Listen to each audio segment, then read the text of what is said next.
अस्सलाम वालेकुम। Shakeel Awan journalist official YouTube channel में आपको खुश आमदीद कहता हूँ। कबूतर बहुत सारी अहम खबरें लाया जिनको जो मैंने शामिल किया उनमें सर फहरिस्त ये है कि कल जो वज़ीर आला खैबर पख्तूनख्वा अली मीन गंडापुर उनकी जो मुलाकात हुई है इमरान खान साहब के साथ, उस मुलाकात में एक चीज़ और सामने आ गई है और वो ये है कि फ़र्त जज्बात में जो अली मीन गंडापुर है उन्होंने अपना इस्तीफ़ा इमरान खान के सामने रखा और कहा कि ये मेरी तरफ से इस्तीफ़ा है, अब जब चाहें इसको इस्तेमाल कर सकते हैं। मेरी ये पार्टी के साथ और आपके साथ वफादारी का इससे बढ़कर और कोई सबूत नहीं हो सकता। उन्होंने मतलब ये बहुत बड़ी बात है, ये मेरे कबूतर अंदर की खबर लेकर आया। उसने बताया कि उन्होंने अपना इस्तीफ़ा उनके सामने रखा और कहा कि ये रख लें कि जब कभी आप समझें कि मैं कारकर्दगी ठीक नहीं, या जब भी आप इसको जहाँ पे भी आप इसको इस्तेमाल करना चाहें आप इस्तेमाल कर सकते हैं। तो ये बहुत बड़ी जो ख़बर थी वो कल जो मुलाकात थी उसकी बाहर आई है। आज कबूतर ने बताया कि जो सबसे ज़्यादा जुल्म हो रहा है वो कराची में ट्रैफिक पुलिस कर रही है।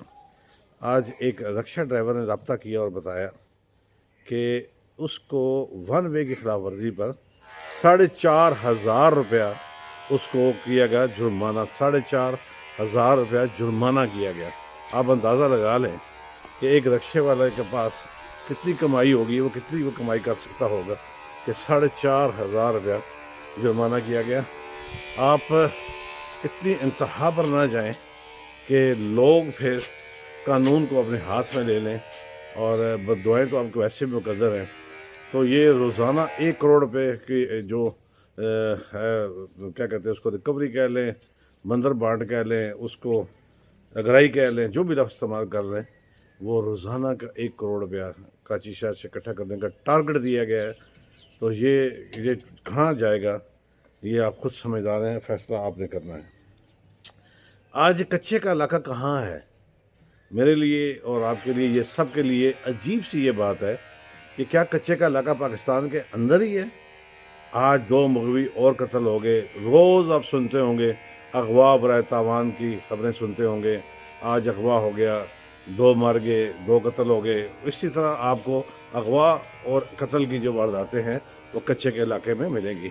फिर तकरीबन 3 माह तक कच्चे के इलाके में ऑपरेशन किया गया और वो पुलिस उस पर नाकाम रही, इसलिए कि उनके पास जो जितनी भी जो जदीद असला था वो डाकुओं के पास था, जबकि पुलिस के पास इतना जदीद असला नहीं था।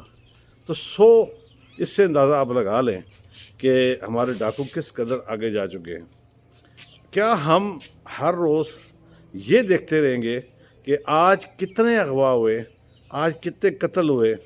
क्या इसका इंतज़ार हम ये करें कि हमारी जो मुसल्लह फ़ौज हैं वो इस तरफ ज़रूर तवज्जो दें कि ये पुलिस के बस का काम नहीं है, ये आपके बस का काम है। खुदारा आइए और मासूम पाकिस्तानियों को इस अज़ाब से निजात दिलाएं और कच्चे के इलाके में फ़ौजी ऑपरेशन के ज़रिए ही उनका ख़ात्मा किया जा सकता है और आवाम को सुख का सांस मिल सकता है। जिस तरह दहशत गर्दी के ख़िलाफ़ फ़ौज जो है काम कर रही है और जाने कुर्बान कर रही है, इस पर उनके ख़ाजा तहसीन पेश करते हैं। इसी तरह ये भी एक दहशत गर्दी है कच्चे के डाकुओं ने जो मचा रखी है। इस दहशत गर्दी को खात्मा भी होना बहुत ज़रूरी है।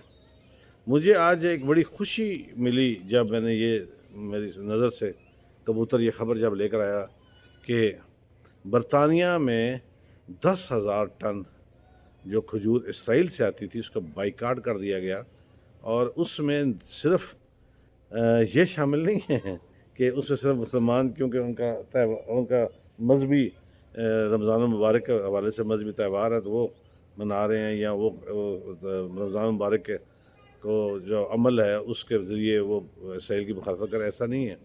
वहाँ पर जो दीगर मज़ाहिब के लोग हैं उन्होंने भी इंसानी मज़ालिम के ख़िलाफ़ इसराइली मसनूआत के बाइकाट की मुहिम शुरू की, जिसमें क्योंकि इन दिनों वहाँ पर भी रमज़ान है और रमज़ान मुबारक के बायस वहाँ पर बहुत ज़्यादा खजूरें इस्तेमाल होती हैं और उसमें बड़ा हिस्सा इसराइल का है, तो उसका बाइकाट कर दिया गया है। بہت بڑی خبر ہے مسلمانوں کے لیے، خاص طور پر مسلم ممالک کے لیے، خلیج ممالک کے لیے، عرب ممالک کے لیے، جہاں جہاں مسلمان بستے ہیں ان کے لیے یہ ایک مشعل راہ بات ہے کہ خدا را آپ اسرائیلی مصنوعات کا بائیکاٹ کریں، اور تاکہ وہی پیسہ جو ہمارے مسلمانوں کے خون پر نکالنے کے کام آتا ہے اس کو روکیں، کم سے کم اتنا تو کریں۔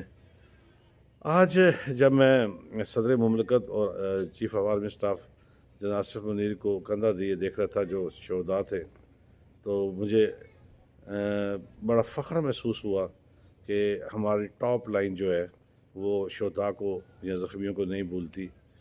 اللہ کرے کہ یہ جنگ جلد از جلد ختم ہو اور اس جنگ میں ہماری کامیابی ہو۔ اس دعا کے ساتھ اجازت چاہوں گا۔ ہمیشہ کی طرح کہتا رہوں گا، جہاں آپ اپنا اور اپنے پیاروں کا خیال رکھتے ہیں، ان کے موجود مستحقین کا بھی خیال رکھیے۔ کوشش کیجیے کہ کوئی آپ کی شکایت اللہ سے نہ لگا دے۔ میرے چینل کو سبسکرائب کیجیے گا، لائک کیجیے گا، کمنٹس کیجیے گا، اگر آپ کو میری بات، خبر، تبصرہ صحیح اور ٹھیک لگے تو ضرور۔ کل انشاءاللہ نئی بات اور نئی خبر کے ساتھ حاضری ہوگی۔ اجازت دیجیے، اللہ حافظ۔